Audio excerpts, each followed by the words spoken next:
don't know me, my name is Tom. I'm James's younger brother. Some of you may know me as the taller, better-looking brother. Some of you may know me as the brother with less money.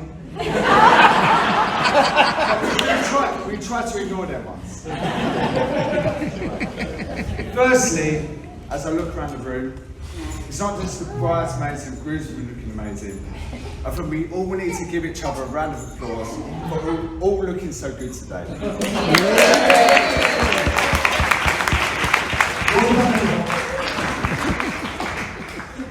Right, that one's out of the way.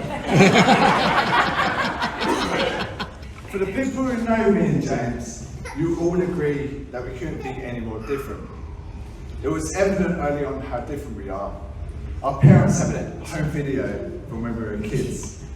James is about 6 and I'm about 2. James is sitting cross-legged around the adults table, nodding. So we're most likely discussing mortgage rates.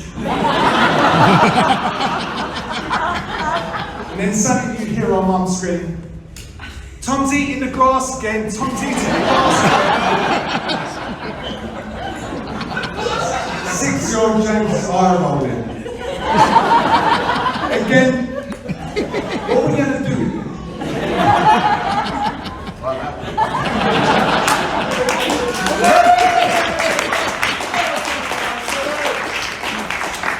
I would like to thank Dot on behalf of the family for finally locking down my brother. Because James is the most indecisive person on the planet. It resulted in many years to find the one. I actually found it James's list of requirements he looks for in I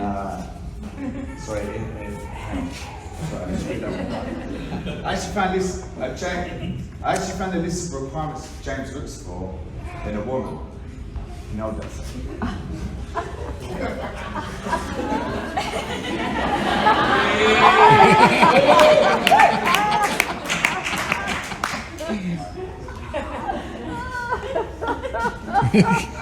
So, firstly, we've got brunette. That's a check. We've got athletic. That's a check. We've got lets me play PlayStation till 3 AM.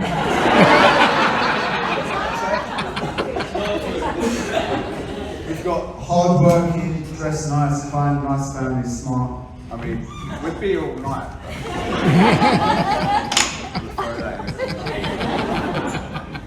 Right, that one's done.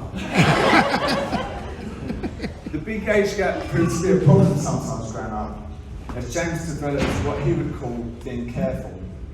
Everyone else would call it severe OCD. James would not let me anywhere near his room or any of his belongings. Even Dot knows today, do not touch his TV. An example is when James bought his first new car. I remember asking him to pick me up once. I'm standing in the middle of the street as James pulls up. I open the car door and James says, "Take your shoes off."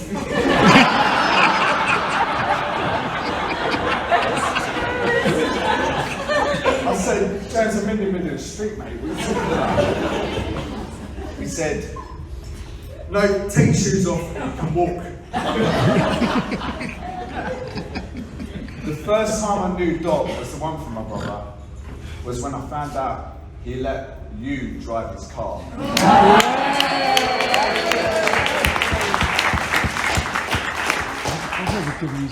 Indecisive James was only the family to be the 5-minute wanderer. He was so indecisive that he tried every single sport once or twice before eventually giving up. He tried football, basketball, golf, swimming, karate, BMX, rollerblading, skiing, and cricket. And that was just in 1997. James is highly indecisive with any decision in life. I've never known someone to move house 17 times in 3 years. Thank God he's met Dot, who's kept him under one roof.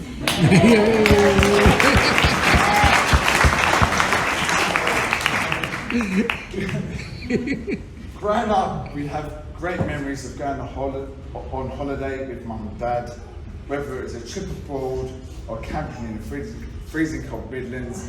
Me and James always managed to have a laugh. Mum and Dad did eventually get sick of us coming on holiday with them. It may have been that trip to Italy where every time Dad would try and take a scenic photo, me and James would walk into the shop with our Dad was not happy. Put your away. The Italians are looking, put it away. We always knew we pushed it too far when Dad would say, I mean it.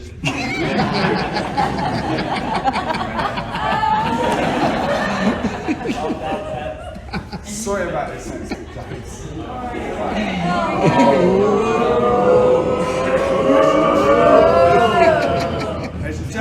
As James sits here with the love of his life, Dot understands that she is not the only true love in James's life.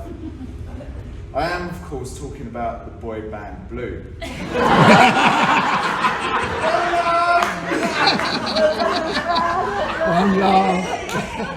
From the age of 17, James was obsessed with this boy band.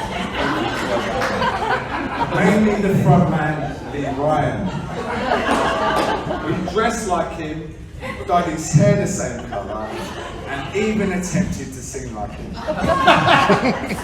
I once came home from school and thought Mum had bought 2 cats that were somehow frightening James. He used to sing so loudly that our neighbour once complained. I would say he's grown out of it, but he went to see Blue live with Dot in 2022. You know what? It's strange, he did put out on his Instagram. Must have gotten lost in my feed or something.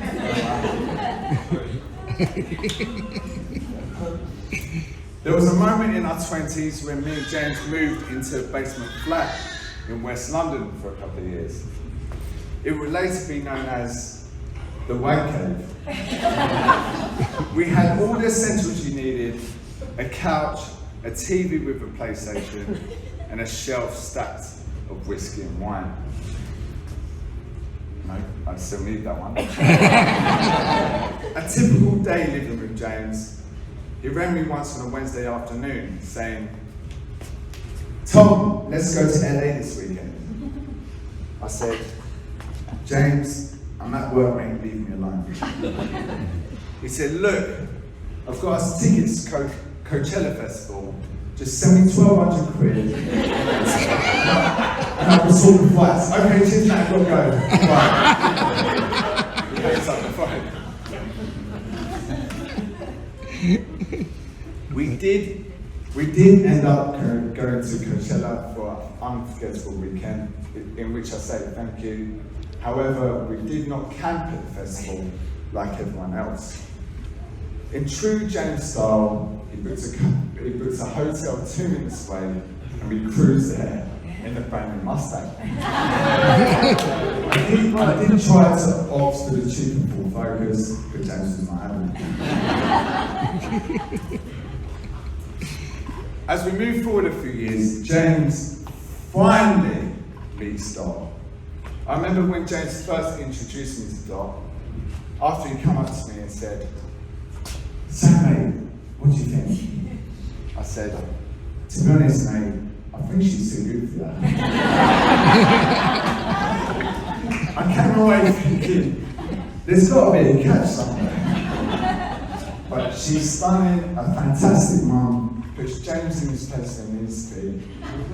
I mean, the list goes on.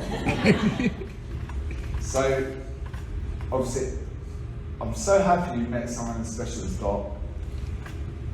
It's getting a bit emotional.